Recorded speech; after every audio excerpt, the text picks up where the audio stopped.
regard, je ne l'ai jamais oublié. En classe, il y avait cet œil inquisiteur qui ne me quittait pas. À chaque cours, je me demandais ce que ce jeune garçon allait me poser comme question. Dans un de ses livres, elle parle de moi et de mes bonsaïs. C'est vrai que j'ai eu la passion en prison, sans doute à cause ou à la faveur de cette question du temps. Elle raconte comment un jour, j'ai pris la décision de libérer tous mes bonsaïs. Alors, je pense Je à... regrette maintenant. Oui, maintenant, je regrette d'avoir libéré les bonsaïs, mais ils étaient beaux.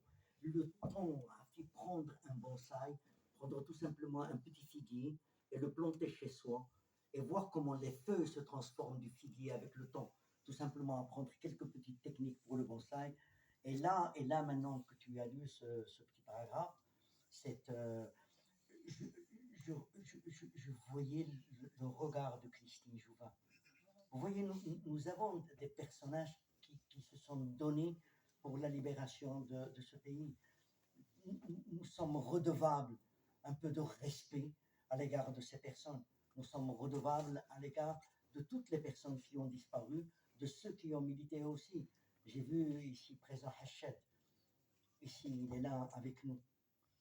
C'est le frère du colonel qui était à Tazmamat.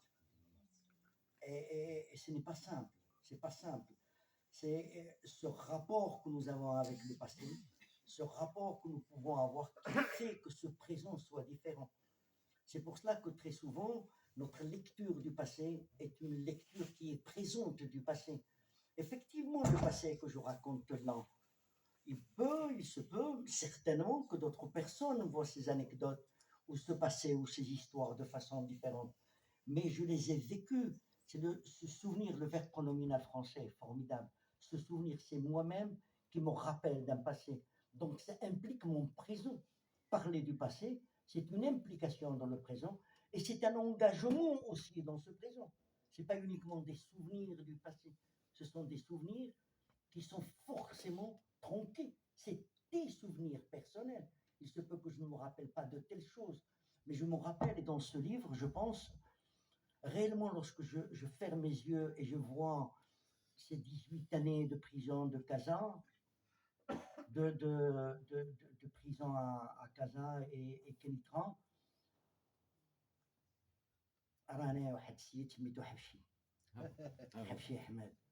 il parle de la prison avec amour. Parce que cette prison a développé une amitié profonde. Elle a développé des sentiments humains très profonds. Et c'est ça, j'épouse ce que dit Hafshi, ce que dit Saoudi de même, ce que disent d'autres camarades.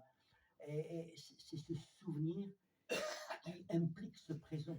Je pourrais me rappeler de la prison en disant tel camarade a dit telle chose, que nous étions en désaccord, mais des camarades qui ont donné le meilleur d'eux-mêmes pour changer cette réalité, pour établir, pour élargir ne serait-ce qu'un peu plus ces marges de liberté que nous avons aujourd'hui dans ce pays.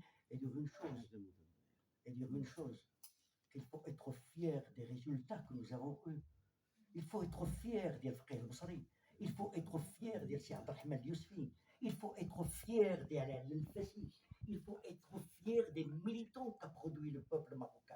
Il faut être fier parce que tous ont participé et toutes ont participé à élargir et à transformer la relation de dominant et dominateur. Je pense que c'est extrêmement important dans ce pays. On peut être de gauche, de droite, de centre et autres, mais tous ensemble, nous pouvons être fiers parce que nous avons produit des gouvernants qui respectent, in fine, le peuple, qui le respectent. C'est pour cela que je dis qu'il est temps que nous haussions un petit peu la voix, tout simplement, sans plus, parce que réellement nous avons les gouvernants. Très souvent, il y a quelqu'un qui est très studieux de Hegel parmi nous. Il est là, je citerai son nom il y a dans un moment. Mais disons que nous avons ceux que nous méritons, les gouvernants que nous méritons, avec un point d'interrogation.